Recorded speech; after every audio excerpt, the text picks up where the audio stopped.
Hello friends, আমি সায়ন। শুরু করছি নতুন একটি গল্প, 20 দিঘি। এই গল্পটি পুরোটাই কাল্পনিক এবং পুরো গল্পটি আমার লেখা এবং সমস্ত চরিত্রের কণ্ঠ আমার নিজস্ব।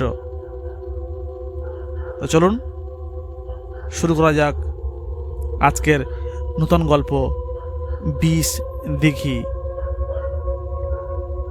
আমি তখন ক্লাস 5-এ পড়ি। বাবা মা আমাকে নিয়ে চললো গ্রামে। বাঁশি বাজার এই গ্রামটির নাম। এই গ্রামে আমার মাসি থাকে এবং মাসির এক ছেলে বংশী থাকে। মাসির বিয়ে হয়েছিল চ্যাটার্জি ফ্যামিলিতে। ফ্যামিলিটি খুব উন্নত এবং মেসমশাই একটা বড় কোম্পানিতে চাকরিও করে। গ্রাম বলতে গ্রামে থাকার মধ্যে মাসি আর মাসির ছেলে বংশী। বাবা বললেন, দেখ সায়ন, এই ওখানে তুই চলে যা। আমি আর তোর মা যেহেতু চাকরি করি, আর তুই আস্তে আস্তে বড় হচ্ছিস, আর এখানে সেখানে চলে যাস, তোকে দেখাশোনা করাও হয় না। গ্রামে গিয়ে পড়াশোনা কর। আর তোর মাসি মেসমশাই খুব ভালো মানুষ, আর সেই সঙ্গে সঙ্গে তোর একটা বন্ধুও জুটে যাবে, বংশী। বংশী খুব ভালো ছেলে পড়াশোনায়, জানিস। তুই ওখানে গিয়ে পড়াশোনাটা করে অন্তত মাধ্যমিকটা দে, তারপর না তো তুই শহরে কোনো কলেজে ভর্তি হয়ে যাবি। আমি দেখলাম বিষয়টা মোটেই খারাপ নয়। এই শহরে কলকারখানার ধোঁয়া, আর সেই সঙ্গে সঙ্গে ভালো বন্ধুও নেই। সবাই ব্যস্ত, কেউ গেম খেলতে, কেউ ফুটবল খেলতে, কেউ কেউ আবার সিনেমা দেখতে ব্যস্ত। আমার সঙ্গে কেউ একটা তেমন পার্কে ঘুরতেও যায় না। আমাকে একাকেই যেতে হয়, একাকেই ফিরতে হয়। সেই মতো বাবাকে বললাম, বাবা ঠিক আছে চলো, আমাকে গ্রামের স্কুলে ভর্তি করো। বেরিয়ে পড়লাম বাবার সঙ্গে ফুলি মাসির বাড়ি যাওয়ার উদ্দেশ্যে। তখন গ্রামে নামলাম। যখন গ্রামে এলাম তখন গ্রামের সেই আওয়াজ, গ্রামের সেই সুন্দর একটা পরিবেশ, কাঁচা মাটির গন্ধ, চাষিরা চাষ করছে এবং বাঁশ গাছগুলো যেন গ্রামের রাস্তাটা দুদিকে ঝুঁকে ঝুঁকে আছে, খুব সুন্দর লাগছিল। আর সেই মেঠো পথের সুর যেন কানে বাজতে লাগলো আমার। খুব ভালো লাগছিল এই গ্রামেতে। বাবাকে জিজ্ঞাসা করলাম, বাবা মাসির বাড়িটা আর কত দূর? বাবা বললেন, না বেশি দূর নয়, বেশি দূর নয়, কিছুটা এখান থেকে মাইলখানেক হাঁটলেই তোমার ফুলি মাসির বাড়ি। ফুলি মাসিকে আগেই আমি টেলিগ্রাম করে দিয়েছিলাম, ওরা হয়তো বাড়ির সামনেই, ওরা তো আমাদের জন্য ওয়েট করছে। চলো চলো হাঁটতে থাকি। হাঁটতে শুরু করলাম গ্রামের সেই মেঠো পথ দিয়ে। বাহ, কি সুন্দর পরিবেশ! শহরে মানুষ তো গ্রাম প্রকৃতির এই যে সুন্দর রূপ আমি আগে কোনোদিন দেখিনি। দুদিকে ঝাউ গাছ, কখনো কখনো দুদিকে বাঁশ ঝাড়, মাঝে মধ্যে একটা আম বাগান, বেশ কিছু বড় বড় পুকুর, মাছও খেলা করছে। বাঁশ গাছের মধ্যে চড়াই পাখির ডাক সুন্দর লাগছিল। আর দূর থেকে যেন কোনো রাখাল বাঁশি বাজাচ্ছে, সেই মেঠো পথের সুর। বাবাকে বললাম, বাবা আমার কিন্তু সত্যি খুব ভালো লাগছে বাবা, আমি এখানেই থাকবো এবং এখান থেকেই পড়াশোনা করবো। বাবা বলল, সেই জন্য তো বাবা তোকে শহর থেকে এখানে নিয়ে আসা। তুমি এখানে থেকেই পড়াশোনাটা করো, আর মন দিয়ে পড়াশোনা করো। আর তোমার মাসির ছেলে বংশী আছে, ওই বংশীর সঙ্গে তোমার ঘুরতে বেড়াতে, গ্রামে ফুটবল খেলা, এবার গ্রামের সঙ্গে একটা বন্ধুত্ব খুব ভালো লাগবে তোমার। যদি ভালো না লাগে আমাকে টেলিগ্রাম করো, আমি তোমাকে সে নিয়ে যাব। বাবার সঙ্গে গল্প করতে করতে এসে পৌঁছলাম ফুলি মাসির বাড়ির কাছে। কিন্তু এসে এটা কি দেখলাম, ফুলি মাসি দাঁড়িয়ে আছে দরজার সামনে, চুলটা বেশ এলোমেলো। তখন প্রায় সন্ধে নেমে এসেছে। বাবা ফুলি মাসিকে দেখে চমকে উঠল, আমার হাতটা খোপাত করে ধরে বলল, শ্যামল, এই সায়ন, চুপ করে দাঁড়া। তোর মাসির দিকে তাকিয়ে আমার মনে হচ্ছে কোনো একটা বড় বিপদ ঘটেছে বাড়িতে, জানিস? তুই একটু দাঁড়া, আমি এগিয়ে গিয়ে জিজ্ঞাসা করি। আমি বাবাকে জিজ্ঞাসা করে এসে শ্যামলের বিষয়টা কি হলো। আমি বাবাকে বললাম, বাবা চলো না একসঙ্গে মাসির কাছে যাই, মাসিকে জিজ্ঞাসা করি বিষয়টা কি। সেটাও ঠিক, তাহলে বিষয়টা তুইও জানতে পারবি আর আমিও জানতে পারবো, চল। এই বলে বাবা আর আমি মাসির কাছে এগিয়ে গেলাম। মাসিকে বাবা প্রশ্ন করলো, হ্যাঁ রে ফুলি, তোর এই চুলগুলো এলোমেলো, এই ভর সন্ধ্যেবেলা, মুখে একটু হাসি নেই, একটা উদাস বদন, একটা যেন কাঁদো কাঁদো ভাব, ব্যাপারটা কী রে? তোকে তো আমি আগেই বলেছিলাম যে আমি সায়নকে এখানে রেখে যাব, ও একটু পড়াশোনা করবে তোদের সঙ্গে। আমাদের তো দেখ বয়স হচ্ছে, আর তাছাড়া সায়নের মাও চাকরি করে, আমিও চাকরি করি, ছেলেটা পুরো একা বসে থাকে বাড়িতে, ভালো লাগতো না ওর। কিন্তু তোর এরকম উদাস বদন। আর বংশী, বংশী কোথায়? ডাক, ওকে ডাক তো দেখি, ওর সঙ্গে শ্যামলের সঙ্গে একটু আগে পরিচয় করিয়ে দিই।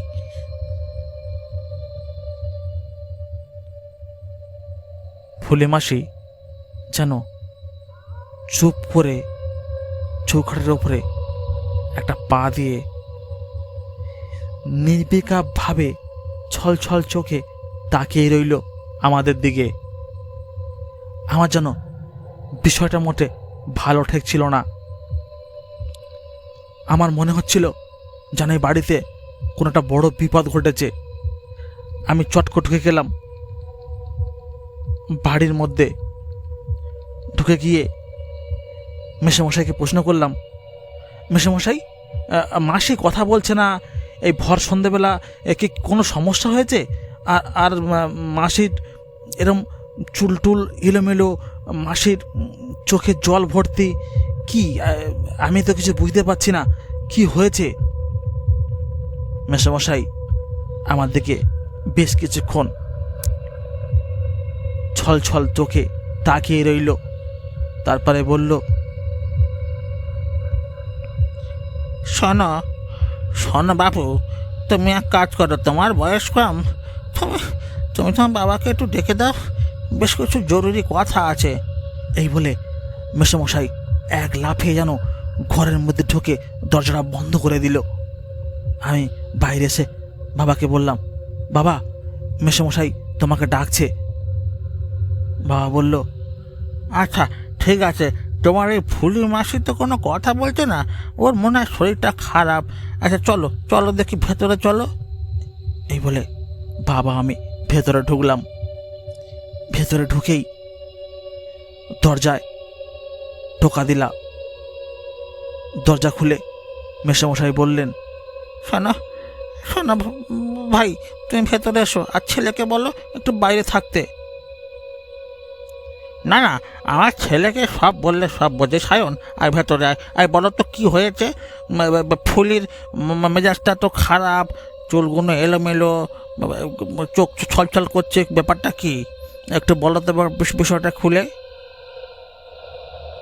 তারপরে আমি যা শুনলাম তা শুনলে গা শিউরে উঠবার মতো ঘটনা।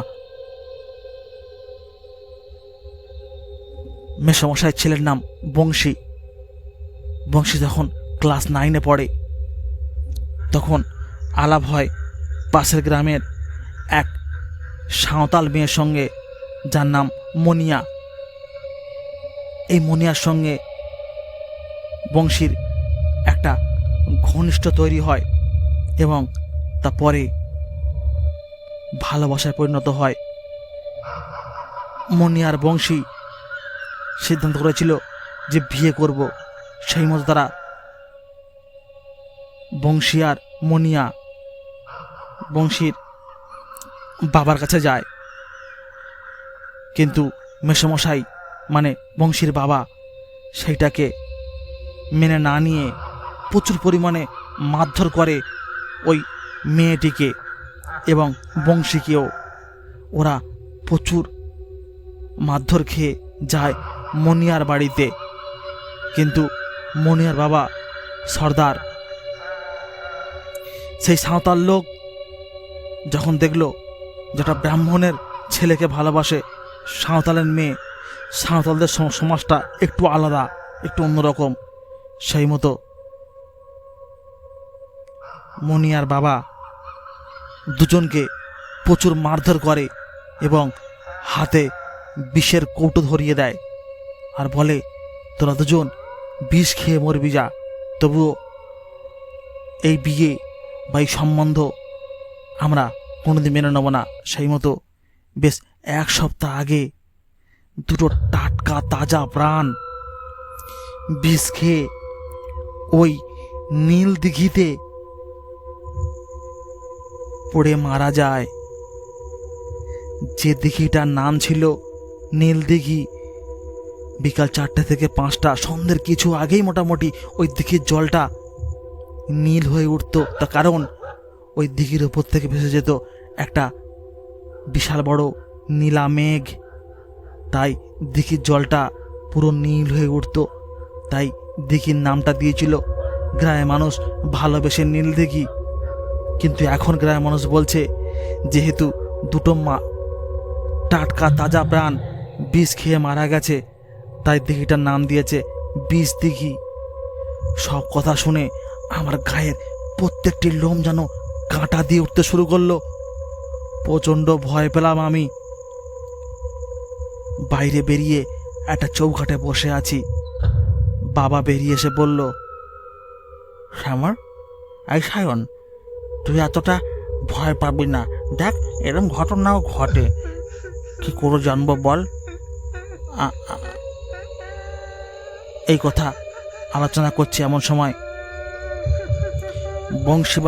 বংশীদার বাবা মানে মেসমশাই প্রচণ্ড কান্নাকাটি করছে, আর যেন ডুগরি পিটে কান্না ঘরের মধ্যে থেকে আওয়াজটা আমাদের কানে আসতে লাগলো।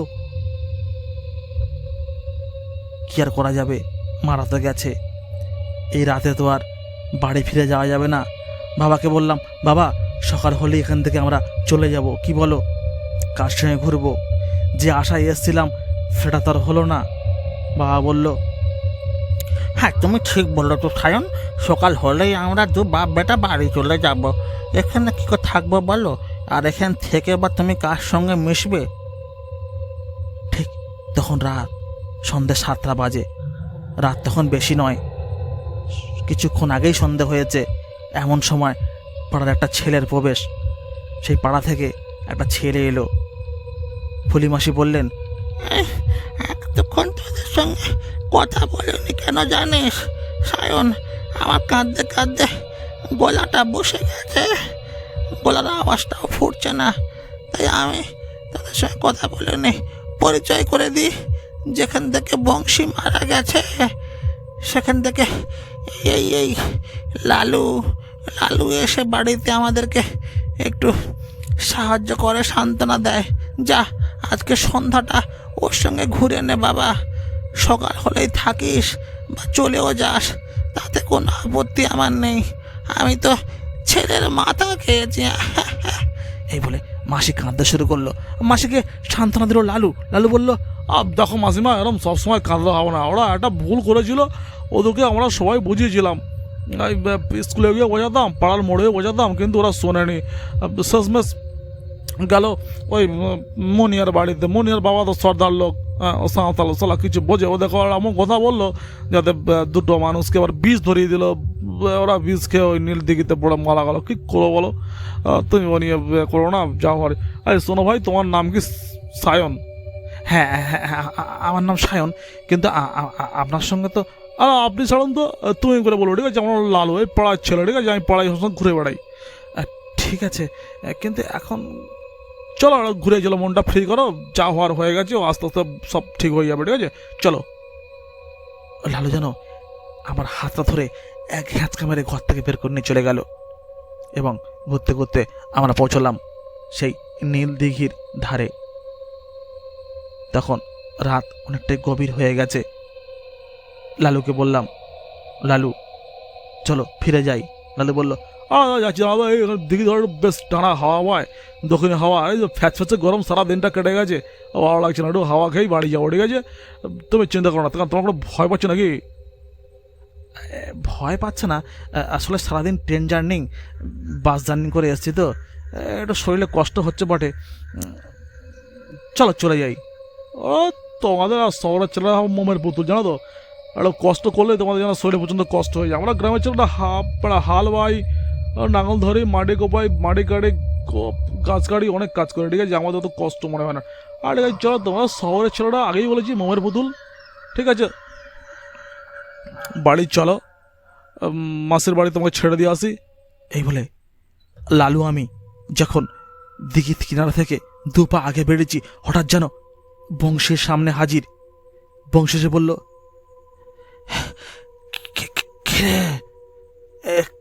কিরে সায়ন, অনেকদিন পরে তুই এসছিস, আমার খুব ভালো লাগছে। এই দেখ, আমি না একটা মেয়েকে ভালোবাসতাম, এখনো বাসি। এই তো আমার সামনে মনিয়া। লালু থমকে দাঁড়িয়ে একটা জোরে দৌড় মতে যাবে, এমন সময় হোঁচট খেয়ে পড়েই ও অজ্ঞান হয়ে গেল। লালুর কোনো সাড়া নেই। আর আমি জিজ্ঞেস করলাম, বংশী এসে তো কি শুনলাম রে ভাই, তুই নাকি মারা গেছিস? মনিয়া না কি একটা মেয়ে, ওই তো মেয়েটা, ও নাকি বিষ খেয়েছে। এই বিষ খেয়ে নাকি তোরা দিঘিতে পড়েছিলিস, যেমন শুনলাম। এটা কি সত্যি? না রে ভাই, এই কথাগুলো সত্যি নয়। আর সত্যি বলতে বিষ খেয়েছি, একটু মারাও গেছিলাম, কিন্তু আমরাই দিঘির চারিদিকে ঘুরে বেড়াই। আমরা তো বাঁচতে চেয়েছিলাম, এই জীবনটাকে ভোগ করতেও চেয়েছিলাম, কিন্তু পারিনি। বেশ কিছু বয়স্ক মানুষ আমাদেরকে খুব মেরে, জানিস, সারা শরীরটা ব্যথা। তখন আমি আচ্ছা আলো অন্ধকারে পরিষ্কার বুঝতে পারছি যে আমার সামনে যারা দাঁড়িয়ে আছে তারা দুজনেই কেউ মানুষ নয়, দুজনেই দুটো প্রেতাত্মা মাত্র। একটা ছায়া মূর্তি, একটা সালোয়ার কামিজ পরা একটা মেয়ে মূর্তি, আর প্যান্ট জামা পরা একটা কালো ছায়া মূর্তি। একজন বংশী, একজন মনিয়া। আমি বললাম, দেখ ভাই, ঠিক আছে, তোরা মারা যাসনি, কাল সকালে দেখা হবে, চল এখন বাড়ি। না, তুই বাড়ি যাবি না, তুই এখানেই থাকবি, আর তোকে আমাদের সঙ্গে রাখবো। এই বলে যেন বংশী আমার গলাটা জোরে চেপে ধরলো। দুখানা ঠান্ডা কটকনে হাত আমার গলাটাকে আষ্টে পিষ্টে ধরলো। আমি সাড়ে নিতে পারছিলাম না। হঠাৎ দূর থেকে টর্চের আলো আর বাবা সেই কণ্ঠস্বর, কারে সায়ন, এত রাত হয়ে গেল, দিঘির পাড়ে ঘুরছিস, এখনো বাড়ি আসছিস না? কোথায় তুই? এই সায়ন, সায়ন! হঠাৎ দেখি আমার গলার সেই ঠান্ডা হাত দুটো অদৃশ্য হয়ে গেল। বাবা কাছে এসে আমার হাত ধরে বলল, চল বাড়ি চল, বাড়ি চল। মাসি মেসোমশাই কান্নাকাটি করছে, এই লালু ছেলেটা বদমাস ছেলে, পাড়ার পোকাটা ছেলে, এর সঙ্গে তুই বেরিয়ে গেলি হুট করে। আমি খুঁজতে খুঁজতে দিকের দিকে এই টর্চটা নিয়ে এলাম বটে। বাবার সঙ্গে ফিরে গেলাম রুমে। আর বুঝতে পারলাম এই জায়গাটা আমার জন্যে নিরাপদ নয়। কেন এই দিঘিটা আর সেই নীল দিঘি নেই, এখন একটা বিষ খাওয়া দিঘি, যাকে গ্রামের লোক নাম দিয়েছে বিষাক্ত দিঘি। কারণ একসঙ্গে এক সন্ধ্যায় দুটো তাজা প্রাণ বিষ খেয়ে ঝাঁপ দিয়েছিল এই দিঘিতে। তাই এখানে সন্ধ্যার পরে আর ওই জন্যে কেউ আসে না। আর আমিও আসতাম না যদি না আমাকে লালু ডেকে নিয়ে আসতো। হ্যালো ফ্রেন্ডস, আমি সায়ন। যদি গল্পটি ভালো লেগে থাকে তো শেয়ার করবেন, লাইক করবেন, কমেন্ট করবেন। ধন্যবাদ, নমস্কার, থ্যাংক ইউ।